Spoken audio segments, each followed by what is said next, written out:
Hello viewers, आज हम लोग बात करने वाले हैं प्राइवेट लिमिटेड कंपनी रजिस्ट्रेशन की। जो कि आजकल आप देख रहे होंगे कि काफी सारे लोग जो हैं वो अपनी कंपनी इनकॉर्पोरेट करवा रहे हैं या कंपनी रजिस्टर करवा रहे हैं।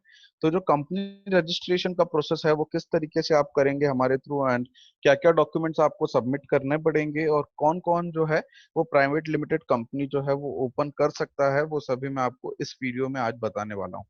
ठीक है, तो प्राइवेट लिमिटेड कंपनी जो है उसके लिए सबसे पहले आपको एक कंपनी फॉर्म करनी है, या फिर एक पूरा आपका अगर विजन है, या फिर आप चाहते हैं कि एक बिजनेस, आपका एक स्मॉल बिजनेस एंटिटी है लेकिन आपके जो शेयर होल्डर्स हैं वो अराउंड 50 के आसपास हैं, या फिर 50 के अंडर अंडर है, 100 के अंडर अंडर है, तो आप एक प्राइवेट लिमिटेड कंपनी जो है वो ओपन कर सकते हैं। लेकिन इसमें अगर आप प्राइवेट लिमिटेड कंपनी ओपन करना चाहते हैं तो शेयर होल्डर्स जो हैं वो आपके थोड़े कम रहेंगे, आप रेस्ट्रिक्ट करेंगे। एक स्मॉल लेवल पे आप अगर बिजनेस करना चाहते हैं तो प्राइवेट लिमिटेड कंपनी आपके लिए बहुत ही अच्छा ऑप्शन है। ठीक है, अब मैं आपको बताऊंगा कि किस तरीके से आप प्राइवेट लिमिटेड कंपनी जो है वो ओपन कर सकते हैं। सबसे पहली चीज आपको करना पड़ेगा, ये एबीसीडी 4 स्टेप में आपको प्राइवेट लिमिटेड कंपनी रजिस्ट्रेशन का पूरा प्रोसेस समझाया हुआ है। आप अपने क्लाइंट्स को इजीली एक्सप्लेन कर सकते हैं इन 4 स्टेप के थ्रू किस तरीके से हम लोग एक प्राइवेट लिमिटेड कंपनी जो है वो रजिस्टर करेंगे। सबसे पहली स्टेप है, एक तो जितने भी प्राइवेट लिमिटेड कंपनी के जितने भी पार्टनर्स हैं उनके सबके डिजिटल सिग्नेचर सर्टिफिकेट्स हम बनवाएंगे, डीएससी उनका बनवाना पड़ेगा।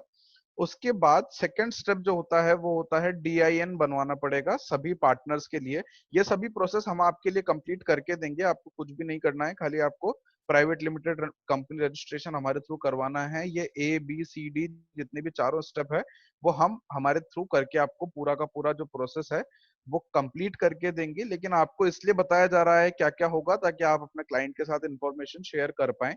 सबसे पहली चीज होगी डिजिटल सिग्नेचर सर्टिफिकेट्स बनेंगे सभी पार्टनर्स के। सेकंड होगा डिन नंबर, डिन होता है डायरेक्टर्स आइडेंटिफिकेशन नंबर, जो कि आपका सभी पार्टनर्स जितने भी हैं उनका अगेन डिन नंबर भी बनेगा।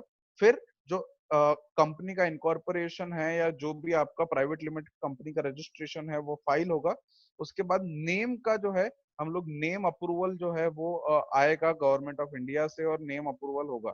ठीक है, तो उसके बाद आपका जो कंपनी रजिस्ट्रेशन है वो कंप्लीट होगा। अब आपको क्या क्या डॉक्यूमेंट्स देने होंगे कंपनी रजिस्ट्रेशन के लिए, वो है सबसे पहली चीज है जितने भी डायरेक्टर्स हैं उनके Aadhaar card, PAN card and photo, जो पासपोर्ट साइज फोटो है वो आपको प्रोवाइड करना पड़ेगा। उसके बाद सेकंड चीज है, आपको 3 नाम, कोई भी एनी 3 नेम्स आपको प्रपोज करने पड़ेंगे कंपनीज, जो आप कंपनी का नाम चाहते हैं उसके, ताकि अगर मान लीजिए कि आपका कोई भी नाम रिजेक्ट होता है तो सेकंड नेम आपका चूज किया जाए। इसलिए आपका 3 जो प्रपोज नेम है वो आपको प्रोवाइड करने पड़ेंगे। उसके बाद जो इलेक्ट्रिसिटी बिल है, अगर मान लीजिए आपकी ओन्ड सेल्फ ओन्ड प्रॉपर्टी है तो आप इलेक्ट्रिसिटी बिल जो है वो शेयर कर सकते हैं। अदरवाइज आपको रेंट एग्रीमेंट शेयर करना पड़ेगा जिसमें आपके डायरेक्टर्स भी होने चाहिए। ठीक है, तो रेंट एग्रीमेंट के साथ आप इलेक्ट्रिसिटी बिल शेयर कर सकते हैं अगर आपकी रेंटेड प्रॉपर्टी है तो। आपको फिर फोर्थ शेयर करना पड़ेगा एक एनओसी फ्रॉम ओनर, की जो भी आप कंपनी के ऑपरेशन है जो ओनर की प्लेस पे आप कैरी आउट कर रहे हैं वो, उससे ओनर को कोई भी आपत्ति नहीं है या कोई भी ऑब्जेक्शन नहीं है, उसका आपको एनओसी ओनर से साइन करवा के शेयर करना पड़ेगा। आपकी कंपनी का क्या मिशन एंड विजन है, कि आपकी कंपनी किस विजन के साथ उतरी है मार्केट में, या क्या आपकी कंपनी का मिशन है, वो आपको रिटर्न में शेयर करना पड़ेगा। And digital signature certificates of all the directors जो कि हम लोग आपके लिए बनवाएंगे।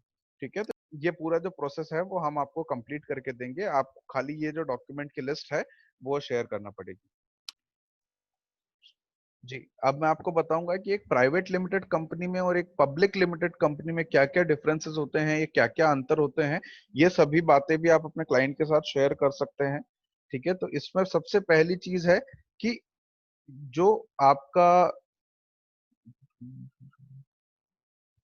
जो आपके शेयर्स हैं वो एक क्लोज ग्रुप ऑफ पर्सन को ही आप इशू कर सकते हो। ऐसा नहीं है कि आपको जिसको देना है उसको आपने शेयर्स डिस्ट्रीब्यूट कर दिए। एक क्लोज ग्रुप ऑफ पर्सन जो है उन्हीं में आप शेयर्स जो है वो इशू कर सकते हैं, डिस्ट्रीब्यूट कर सकते हैं। अगर आपकी पब्लिक लिमिटेड कंपनी है तो उसमें आपको लार्ज स्केल मिलता है शेयर्स डिस्ट्रीब्यूट करने के लिए, और एक बहुत ही बड़े प्लेटफॉर्म के थ्रू आप शेयर्स जो है अपनी कंपनी के लिए डिस्ट्रीब्यूट कर सकते हैं।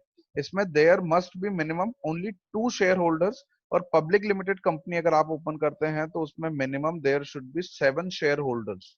अगर आप कोई भी पब्लिक लिमिटेड कंपनी ओपन करते हैं तो। ठीक है, नंबर ऑफ शेयर्स जो है प्राइवेट लिमिटेड कंपनी में वो 200 से ऊपर या 200 जो नंबर्स हैं 200% एक्सीड नहीं कर सकते।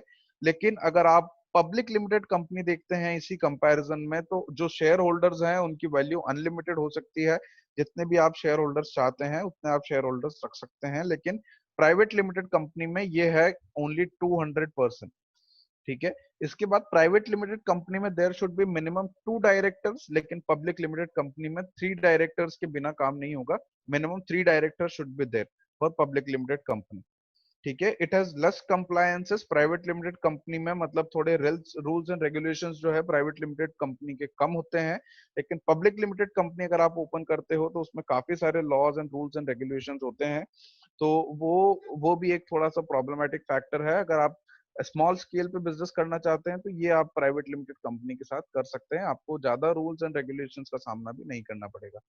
ठीक है, और शेयर्स जो है वो ट्रांसफर्ड बहुत इजीली प्राइवेट लिमिटेड कंपनी में आप नहीं कर सकते हो, उसका एक डॉक्यूमेंटेशन प्रोसेस होता है, तभी आप शेयर्स ट्रांसफर कर सकते हो किसी प्राइवेट लिमिटेड कंपनी के। लेकिन पब्लिक लिमिटेड कंपनी जो है आप इजीली जो है शेयर्स ट्रांसफर कर सकते हो, और जैसा आप देखते होंगे स्टॉक्स वगैरह में आपको इजीली आप जो शेयर्स हैं वो किसी को भी सेल और बाय कर सकते हो। तो वो पब्लिक लिमिटेड कंपनी में एक बेनिफिट होता है। तो ये डिफरेंस है private limited company and public limited company में। Thank you so much.